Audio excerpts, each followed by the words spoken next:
Hi hello ನಮಸ್ಕಾರ, welcome back to government job ಅಲರ್ಟ್ಗೆ. ಏನಪ್ಪ ಅಂದರೆ ನಾನು ಮೊನ್ನೆ ವೀಡಿಯೋ ಮಾಡೋಕ್ಕಾಗಿಲ್ಲ. ಯಾಕಪ್ಪ ಅಂದರೆ ನಂದು ಆರ್ ಎಕ್ಸಾಮು ಹೈದ್ರಾಬಾದಲ್ಲಿ ಇತ್ತು ಆಯಿತಾ. ಹಾಗಾಗಿ ವೀಡಿಯೋ ಮಾಡೋಕ್ಕಾಗಿಲ್ಲ. ನೀವು ಎಕ್ಸಾಮ್ ಬರೆದು ಬಂದೀನಿ. ನಿಮಗೇನಾದರೂ ಆರ್ ಬಿ ಎಕ್ಸಾಮ್ ಹೆಂಗಾಯಿತು ಹೆಂಗಂತ ನಿಮಗೇನು ಆ ವೀಡಿಯೋ ಬೇಕಂದರೆ ಕಮೆಂಟ್ ಬಾಕ್ಸಲ್ಲಿ ಕಮೆಂಟ್ ಮಾಡಿ. ನಾನು ಅದ್ರ ಬಗ್ಗೆ ಹೇಳ್ತೀನಿ, ಯಾವ ಥರ ಹೈದ್ರಾಬಾದಿಗೆ ಹೋದೆ, ಎಕ್ಸಾಮ್ ಸೆಂಟರ್ ಎಲ್ಲಿತ್ತು, ಎಷ್ಟು ಗಂಟೆ ಶಿಫ್ಟ್ ಎಲ್ಲ ನಿಮ್ಗೆ ಬೇಕಿದ್ರೆ ಕಮೆಂಟ್ ಮಾಡಿ, ಅದ್ರ ಬಗ್ಗೆ ತಿಳಿಸ್ಕೊಡ್ತೀನಿ. ಓಕೆ, ಈಗ ಏನಪ್ಪ ಅಂದರೆ ಹೊಸ ನೋಟಿಫಿಕೇಶನ್ ಬಗ್ಗೆ ಮಾತಾಡ್ತಾ ಹೋಗೋಣ. ಏನಪ್ಪ ಅಂದರೆ ಮೊದಲನೇದಾಗಿ ಬಂದುಬಿಟ್ಟು ಏನಪ್ಪ ಅಂದರೆ the Indian institute of science ಕಡೆಯಿಂದ ಏನಪ್ಪ ನಿಮಗೆ ಈಗ ಹೊಸ ನೋಟಿಫಿಕೇಶನ್ ರಿಲೀಸ್ ಮಾಡಿದ್ದಾರೆ. ಏನಪ್ಪ ಅಂದರೆ ಅದಕ್ಕೆ IIS ಅಥವಾ ಇಂಡಿಯನ್ ಇನ್ಸ್ಟಿಟ್ಯೂಟ್ ಆಫ್ ಸೈನ್ಸ್ ಕಡೆಯಿಂದ ಏನಪ್ಪ ಅಂದರೆ ರಿಕ್ರೂಟ್ಮೆಂಟ್ ಕರ್ತಾ ಇದ್ದಾರೆ. ಓಕೆನಾ, ಇದಕ್ಕೆ ಯಾರು ಅಪ್ಲೈ ಮಾಡೋದು, ಹೇಗೆ ಅಪ್ಲೈ ಮಾಡೋದು, ಎಲ್ಲಿ ಅಪ್ಲೈ ಮಾಡೋದು ಅಂತಂದು ಈ ವಿಡಿಯೋದಲ್ಲಿ ಕಂಪ್ಲೀಟಾಗಿ ನೋಡ್ತಾ ಹೋಗೋಣ, ಸ್ಟೆಪ್ ಬೈ ಸ್ಟೆಪ್. ಏನಪ್ಪ ಅಂದರೆ ಮೊದಲನೇಗೆ ಬಂದುಬಿಟ್ಟು ಏನಪ್ಪ ಅಂದರೆ ನೇಮಕಾತಿ ಮುಖ್ಯ ವಿವರಗಳನ್ನು ನೋಡ್ತಾ ಹೋಗೋಣ. ಮೊದಲನೇದು ಬಂದುಬಿಟ್ಟು ಸಂಸ್ಥೆ ಹೆಸರು ಬಂದುಬಿಟ್ಟು the Indian institute of science ಕಡೆಯಿಂದ ಏನಪ್ಪ ಅದು ಸಂಸ್ಥೆ ಆಗಿತ್ತು. ಓಕೆನಾ, ಉದ್ಯೋಗ ಬಂದುಬಿಟ್ಟು ದ ಪ್ರೋಗ್ರಾಮ್ ಮ್ಯಾನೇಜರ್ಗೆ ಉದ್ಯೋಗಗಳನ್ನು ಇಲ್ಲಿ ಕಾಲ್ಫರ್ಮ್ ಮಾಡಿರ್ತಾರೆ. ನೆಕ್ಸ್ಟ್ ಬಂದುಬಿಟ್ಟು ಉದ್ಯೋಗ ಪ್ರಕಾರ ಬಂದುಬಿಟ್ಟು ಯಾವುದೋ ಸೆಂಟ್ರಲ್ ಗೌರ್ಮೆಂಟ್ ಕಡೆಯಿಂದ ನಿಮಗೆ ಉದ್ಯೋಗಗಳು ಬಂದಿರ್ತದೆ. ಯಾವುದೇ ಥರ ನಿಮಗೆ ಸ್ಟೇಟ್ ಕಡೆಯಿಂದ ಉದ್ಯೋಗಗಳಲ್ಲ. ಇದು ಬಂದುಬಿಟ್ಟು ಏನಪ್ಪ ಅಂದರೆ ಸೆಂಟ್ರಲ್ ಗೌರ್ಮೆಂಟ್ ಕಡೆಯಿಂದ ಜಾಬ್ ನೋಟಿಫಿಕೇಶನ್ ಆಗಿರುತ್ತೆ. ಒಟ್ಟು ಉದ್ಯೋಗಗಳು ಏನಪ್ಪ ಅಂದರೆ ತುಂಬ ಉದ್ಯೋಗಗಳಿದೆ. ಈ ನೋಟಿಫಿಕೇಶನ್ ರಿಲೀಸ್ ಮಾಡಿರೋಕೆ ಯಾವಾಗಪ್ಪ ಅಂದರೆ ನಿಮ್ಗೆ ಎಕ್ಸಾಮ್ ಆಗಿ ಕಂಪ್ಲೀಟ್ ಆದಮೇಲೆ ನಿಮಗೆ ಇಷ್ಟು ಜಾಬ್ ಇದೆ ಅಂತಂದು ಬಿಡ್ತಾರೆ. ಯಾವ ಥರ ನಿಮಗೆ RRB ಗ್ರೂಪ್ ಡಿ ಅವರು ಈಗ ಸ್ಟಾರ್ಟಿಂಗ್ 30,000 ಅಂತ ಹೇಳ್ತಾರೆ. ಅದಾದಮೇಲೆ ಎಕ್ಸಾಮ್ ಆದಮೇಲೆ ನಿಮಗೆ 40,000 ಜಾಬ್ ಈ ಜಾಬ್ ಇದಾವೆ, 50,000 ಅಂತ ಹೇಳ್ತಾರಲ್ಲ, ಆ ಥರ ಇವರು ಎಷ್ಟು ಜಾಬ್ ಅಂತ ಹೇಳಿದ್ರು. ಓಕೆನಾ, ಜಸ್ಟ್ ಬೇರೆ ಜಾಬ್ಗಳು ಖಾಲಿ ಇದ್ದಾವೆ, ನೀವು ಜಸ್ಟ್ ಇದನ್ನು ಅಪ್ಲೈ ಮಾಡೋದು ಹೇಳಿದ್ರು. ಓಕೆನಾ, ನೆಕ್ಸ್ಟ್ ಬಂದುಬಿಟ್ಟು ಕೆಲಸ ಬಂದುಬಿಟ್ಟು ಏನಪ್ಪ ಅಂದರೆ ನಮ್ಮ ಕರ್ನಾಟಕದಲ್ಲಿ ಬೆಂಗಳೂರಲ್ಲಿ ನಿಮಗೆ ಕೆಲಸ ಸಿಗುತ್ತೆ. ಓಕೆ, ಪ್ರತಿ ತಿಂಗಳು ಬಂದುಬಿಟ್ಟು ಏನಪ್ಪ ಅಂದರೆ ಮಿನಿಮಮ್ ವೇತನ ಬಂದುಬಿಟ್ಟು ಏನಪ್ಪ ಅಂದರೆ ಏನಪ್ಪ 1,50,000 ರೂಪಾಯಿ ಏನಪ್ಪ ನಿಮಗೆ ಸಂಬಳ ಇಲ್ಲಿ ಕೊಡ್ತಾರೆ ಅಂತ ಹೇಳ್ತಾರೆ. ಯಾವ ಥರ ಇಲ್ಲಿ 15,000 ರೂಪಾಯಿ ಸಂಬಳ ಅಲ್ಲ, ಬಂದುಬಿಟ್ಟು ಏನಪ್ಪ ಅಂದರೆ ಒಂದು ತಿಂಗಳಿಗೆ 1,50,000 ರೂಪಾಯಿ ಸಂಬಳ ಇಲ್ಲಿ ನೀಡ್ತಾರೆ ಅಂತ ಕೊಟ್ಟಿದ್ದಾರೆ. ಓಕೆ, ಅರ್ಜಿ ಯಾವ ಥರ ಸಲ್ಲಿಸಬೇಕಪ್ಪ ನೋಡೋದಾದರೆ ಯಾವ ಥರ ಅಪ್ಲಿಕೇಶನ್ ಹಾಕೋ ಅವಶ್ಯಕತೆ ಇರೋದು, ಜಸ್ಟ್ ನಿಮಗೆ ಮೇಲ್ ಮಾಡಬೇಕು. ಅವರಿಗೆ ಯಾವ ಥರ ಮೇಲ್ ಮಾಡೋದು ಅಂತ ಈಗ ನಿಮಗೆ ತಿಳಿಸಿಕೊಡ್ತೀನಿ. ಓಕೆ, ಮೊದಲನೇ ಬಗ್ಗೆ ಈಗ ಮೇಲ್ ಮಾಡೋಕ್ಕಿಂತ ಮುಂಚೆ ನಿಮಗೆ ಈ ಕ್ವಾಲಿಫಿಕೇಷನ್ ಏನು ಆಗಿರಬೇಕು ಅಂತ ನೋಡೋದಾದರೆ ಮೊದಲನೇ ಬಂದುಬಿಟ್ಟು ನಿಮಗೆ BTech ಆಗಿರಬೇಕು, ಇಲ್ಲ BSc MSc MS ಆಗಿರಬೇಕು, ಇಲ್ಲಾಂದರೆ MBA ಮಾಡಿರಬೇಕು, ಇಲ್ಲ PhD ಮಾಡಬೇಕು. ಓಕೆನಾ, ಯಾವ್ದಾರ ಒಂದು ಏನಪ್ಪ ಅಂದರೆ ಇದರಲ್ಲಿ ಈ ಜಾಬಲ್ಲಿ ನಿಮಗೆ ಯಾವ್ದಾರು ಈ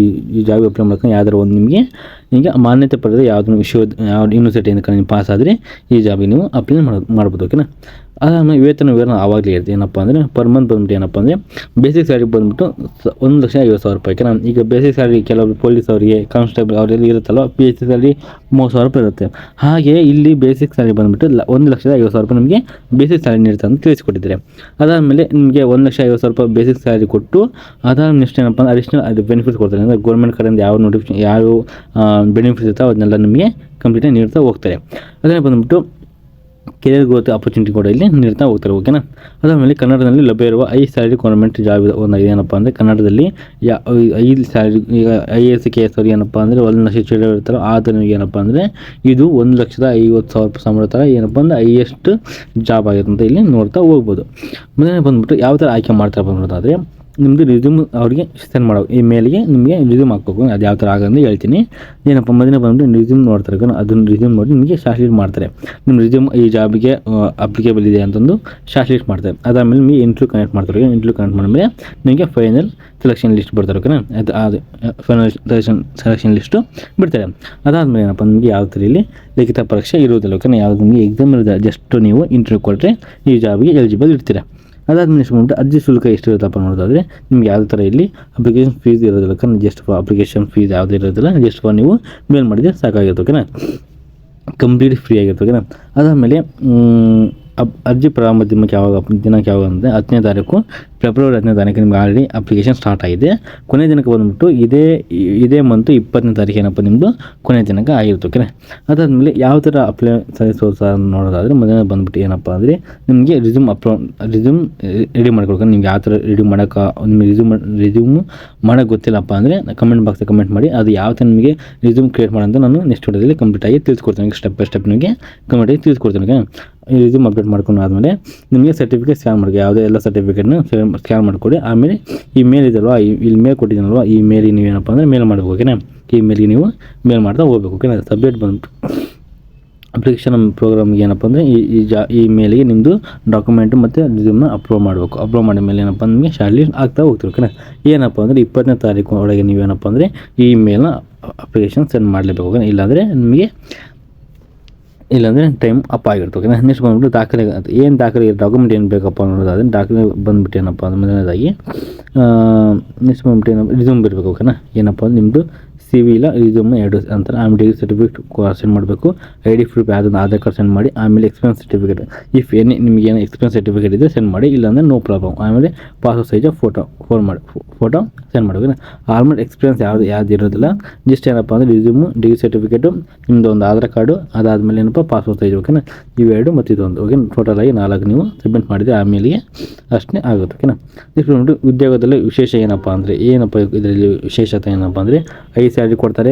ಆಮೇಲೆ ಸೆಂಟ್ರಲ್ ಗೌರ್ಮೆಂಟ್ ಜಾಬ್ ಆಗಿರುತ್ತೆ. ಅದಾದಮೇಲೆ ಬೆಂಗಳೂರು ಲೊಕೇಶನ್ ಆಗಿರುತ್ತೆ. ಓಕೆ. ನೀವು ಕರ್ನಾಟಕದಲ್ಲಿ ಇರೋ ಕಾರಣ ನಿಮ್ಮದು ಬೆಂಗಳೂರು ಲೊಕೇಶನ್ ಆಗಿರುತ್ತೆ. ಓಕೆನಾ. ಆಮೇಲೆ ಇಂಟರ್ನ್ಯಾಷನಲ್ ಎಕ್ಸ್ಪೋಜರ್ ಇರುತ್ತೆ. ಆಮೇಲೆ ರಿಸರ್ಚ್ ಆಪರ್ಚುನಿಟಿ ಕೂಡ ಇಲ್ಲಿ ಸಿಗುತ್ತೆ. ಅದಾದಮೇಲೆ ಎಕ್ಸ್ಟೆಂಟ್ ಕೆರಿಯರ್ ಗ್ರೋತ್ ಆಗುತ್ತೆ. ಓಕೆನಾ. ನಿಮಗೆ ಕೆರಿಯರ್ ಗ್ರೋತ್ ಜಾಸ್ತಿ ಆಗ್ತಾ ಹೋಗುತ್ತೆ. ಓಕೆನಾ. ಒಳ್ಳೆ ಸ್ಯಾಲರಿ ಕೂಡ ಇರುತ್ತೆ. ಸೆಂಟ್ರಲ್ ಗೌರ್ಮೆಂಟ್ ಜಾಬ್ ಬೇರೆ, ನಿಮಗೆ ಕೆರಿಯರ್ ಗ್ರೋತ್ ಜಾಸ್ತಿ ಆಗ್ತಾ ಹೋಗುತ್ತೆ. ಅದಾದಮೇಲೆ ಇದಿಷ್ಟು ಈ ಜಾಬ್ದು ಕಂಪ್ಲೀಟಾಗಿ ತಿಳ್ಕೊಡ್ತೀವಿ. ನಿಮಗೇನಾದರೂ ಇದೇ ಥರ ಜಾಬ್ ಅಪ್ಡೇಟ್ ಬೇಕಪ್ಪ ಅಂದರೆ ಏನಪ್ಪ ಅಂದರೆ ನಮ್ಮದು ವಾಟ್ಸಪ್ ಚಾನಲ್ ಇದೆ, ಅಲ್ಲಿ ಜಾಯ್ನ್ ಆಗಿ. ಇಲ್ಲ ನನ್ನ ಟೆಲಿಗ್ರಾಮ್ ಚಾನಲ್ ಅಪ್ಡೇಟ್ ಕೊಡ್ತಾ ಇದ್ದೀನಿ. ನನ್ನ ಇನ್ಸ್ಟಾಗ್ರಾಮ್ ಪೇಜ್ ಇರುತ್ತೆ, ಅದನ್ನು ಕೂಡ ಇಲ್ಲಿ ಜಾಯ್ನ್ ಆಗ್ತಾ ಹೋಗ್ಬೋದು. ಓಕೆ. ಅದಾದಮೇಲೆ ಈ ಜಾಬಿಗೆ ನಿಮಗೆ ಏನಾದರೂ ಇನ್ನೂ ವಿವರಗಳು ತಿಳ್ಕೊಬೇಕಪ್ಪ ಅಂದರೆ ಅಫಿಷಿಯಲ್ ವೆಬ್ಸೈಟಲ್ಲಿ ಕೊಟ್ಟಿದ್ದೀನಿ. ಓಕೆನಾ. ಇದು ವೆಬ್ಸೈಟನ್ನ ಕ್ಲಿಕ್ ಮಾಡಿ ನೀವು ಆರಾಮಾಗಿ ಇನ್ನೊಂದ್ಸಲ ನೀವು ಕಂಪ್ಲೀಟಾಗಿ ಓದಿ ನೀವು ಒಂದ್ಸಲ ಇದನ್ನು ಅಪ್ಲೋಡ್ ಮಾಡ್ತಾ ಹೋಗ್ಬೋದು. ಓಕೆನಾ. ಇದಿಷ್ಟು IAS ರಿಕ್ರೂಟ್ಮೆಂಟ್ ಕಡೆಯಿಂದ ಏನಪ್ಪ ಅಂದರೆ ಒಳ್ಳೆ ಗೌರ್ಮೆಂಟ್ ಏನಪ್ಪ ಅಂದರೆ ಗೋಲ್ಡನ್ ಆಪರ್ಚುನಿಟಿ ಇದ್ದು ಈ ವಿಡಿಯೋದಲ್ಲಿ ಕಂಪ್ಲೀಟಾಗಿ ತಿಳಿದುಕೊಡ್ತೀನಿ. ಓಕೆನಾ. ಈ ವಿಡಿಯೋ ನಿಮಗೆ ಇಷ್ಟ ಆಗಿದ್ರೆ ಪ್ಲೀಸ್ ನನ್ನ ಚಾನಲ್ ಸಬ್ಸ್ಕ್ರೈಬ್ ಮಾಡಿ, ಲೈಕ್ ಮಾಡಿ, ಕಮೆಂಟ್ ಮಾಡಿ, ಶೇರ್ ಮಾಡಿ. ಹಾಗೆ ನಿಮ್ಮ ಫ್ರೆಂಡ್ಸಿಗೆ ಕೂಡ ಶೇರ್ ಮಾಡ್ತಾ ಹೋಗಿ ಆಯಿತಾ. ಈ ವಿಡಿಯೋ ನೋಡಿದ್ದಕ್ಕಾಗಿ ಧನ್ಯವಾದಗಳು. Thank you so much.